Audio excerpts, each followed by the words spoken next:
Campo de Gibraltar, y yo diría que el mundo del periodismo están de luto en el día de hoy por la pérdida de Jesús Melgar, quien falleció en el día de ayer por la tarde a los 68 años de edad tras una larga enfermedad. Alguien que lo conoció bastante en esta etapa en Radio Algeciras fue Juan Carlos Narváez. Juan Carlos, ¿qué tal? Muy buenas. Hola, buenas tardes. Bueno, Juan Carlos, en primer lugar, sé que ha sido un mazazo importante para ti, así que en primer lugar te agradezco que estés con nosotros hoy aquí en Onda Algeciras Televisión a hablar un poquito sobre este compañero y supongo que también amigo que fue Jesús Melgar, y precisamente sobre esa va a ser mi primera pregunta. ¿Cómo era él? ¿Cómo era Jesús Melgar? ¿Qué recuerdas de él? Bueno, recuerdo que Jesús era un transgresor nato a la hora de hacer radio, a la hora de plantear entrevistas, a la hora de hacer redacciones. Y era un hombre rompedor, era rompedor. Él, cuando entró en la radio, empezó a tocar asuntos que todavía no tocábamos en la radio. Estoy hablando de principios de los años 70, años 72 quizá, 71, 72, cuando Sergio González, que era el director de Radio Algeciras, de aquella EAJ 55, decide meter savia nueva en la radio. Entonces entramos tres personas, tres jovenzuelos, que éramos Jesús Melgar, José María Nieto y yo mismo. Yo estaba desde antes que ellos, pero poco antes. Claro, empezamos a modificar todo. Era una radio en blanco y negro, pero se pasó a hacer una radio un poquito ya más en color. Para que os hagáis una idea, la radio esa de la que estoy hablando era una radio donde la música que se ofrecía era la música de Juanito Valderrama, de Marifé de Triana, de Manolo Escobar, del flamenco. Y cuando entramos, esa savia nueva, joven, en la radio, empezó a aflorar de nuestra discoteca pues música de los Beatles, de Deep Purple, de Led Zeppelin, de Rolling Stones. Supongo que a alguno le daría ahí un siroco. Y fue un momento rompedor. Y Jesús encabezó en cierta medida esa ruptura, porque, como te digo, era muy transgresor. Jesús tenía una mentalidad muy abierta, tenía mucha creatividad, y la exponía en la radio. Hacíamos cosas de verdadera locura en aquella época. Recuerdo, estábamos todavía en época franquista. Y bueno, también Sergio González, que era director, daba manga ancha para hacer cosas que empezamos a hacer. Por tanto, yo a tu pregunta diría, o repetiría, que era un hombre con mucha creatividad, transgresor y reportero nato. Le gustaba mucho el reportaje. Supongo que anécdotas alguna que otra con él, ¿no? Bueno, anécdotas muchas. Lo que pasa que tú sabes que lo del anecdotario casi se te queda en el olvido. Pero bueno, a la hora de trabajar hemos tenido muchas anécdotas, muchas situaciones. Bueno, anécdota puede pertenecer a un programa que puso en marcha en la madrugada de Radio Algeciras, en aquella época. Un programa que ya el título es fuerte, Aquelarre. Era de madrugada. Y entonces lo hacíamos un poco entre los dos, yo le ayudaba un poquito en la parte técnica, y recuerdo que se le ocurrió sobre la marcha decirle a los oyentes que pidieran un disco que yo tenía que encontrar y que tenía que pinchar inmediatamente. Bueno, aquello fue una locura, porque esa noche empezaron a rodar los discos por el estudio, no se encontraba el disco. Qué bueno. Había muchas cosas y hemos pasado momentos muy buenos con todos los compañeros de la radio. Era una radio aquella como muy familiar. Y nos íbamos mucho de comidas, de pequeños encuentros familiares y bueno, habría muchas más anécdotas que ahora no recuerdo, pero bueno. Seguro que sí.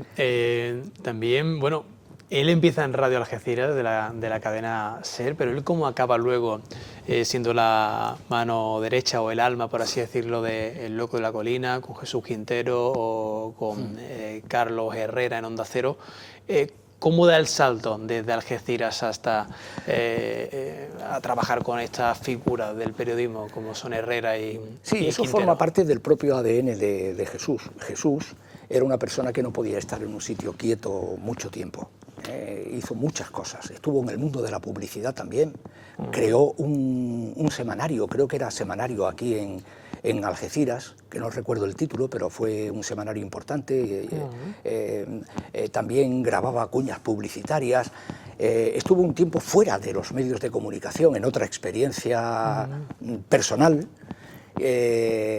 hasta que recala en Madrid, en Radio Madrid, y ahí hace ya programas a nivel nacional. Eso le lleva a otra cosa, hasta que encuentra ya el camino de ser guionista de Jesús Quintero.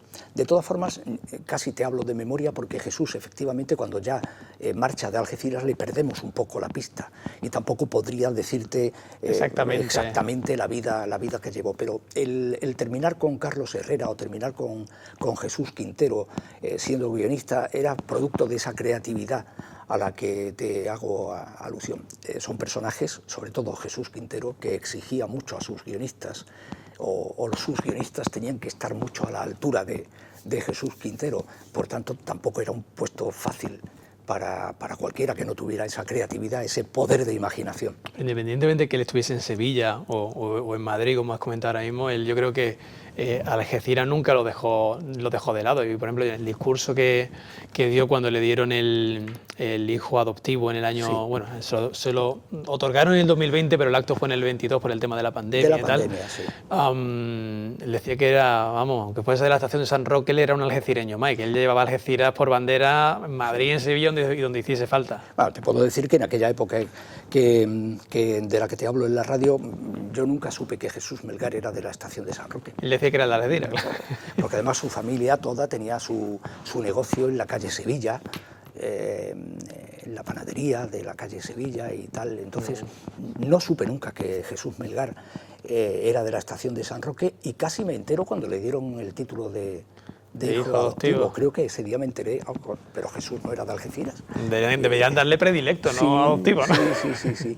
Y Jesús hizo toda su carrera y toda su experiencia la tuvo en Algeciras. Sí. ¿Cómo crees que le gustaría a él ser recordado? Tú que lo conocías, Juan Carlos, ¿cómo le gustaría a él ser recordado aquí en su pueblo, en Algeciras? Yo creo que lo que le gustaría a él, casi como nos gustaría a todos, es que les recordasen como un tío que quiso Algeciras y que era buena gente, y hizo todo lo que pudo y lo que quiso dentro del periodismo. Pero sobre todo yo creo que Jesús, que era buena gente, le habría gustado que lo recordaran como algecireño y además buena gente. ¿Y dentro del gremio? Dentro del gremio yo creo que todos sabemos que Jesús, yo siempre lo he tenido como un abanderado de la creatividad. Entonces transgresor. Una palabra que nunca me ha salido, transgresor. Transgredir. Y a lo mejor a él le hubiera gustado ser eso, transgresor dentro de la profesión. Y hizo muchos reportajes, estuvo en sitios de guerra. Sí, en el Golfo, ¿no? Creo que también. En el Golfo. Entrevistó a muchos personajes de la vida social, cultural y musical nacional, del territorio nacional. Tenía mucha experiencia. Pues Juan Carlos Narváez, muchísimas gracias por este ratito aquí en Onda Algeciras Televisión, hablando sobre tu amigo, sobre tu compañero Jesús Melgar, que desgraciadamente nos dejó en el día de ayer a los 68 años de edad. Muchas gracias, Juan Carlos. Descanse en paz, y los compañeros de Radio Algeciras seguro que los recordamos. Esta mañana hemos estado con su mujer, con sus hijos en el tanatorio en Botafuegos, que por cierto, quien no lo sepa, parece que la cremación es esta noche a las 9, por tanto todavía la familia está en Botafuegos por si quieren saludarla. Y nada, que descanse en paz. Nos ha dejado un buen legado y un buen espacio en el recuerdo.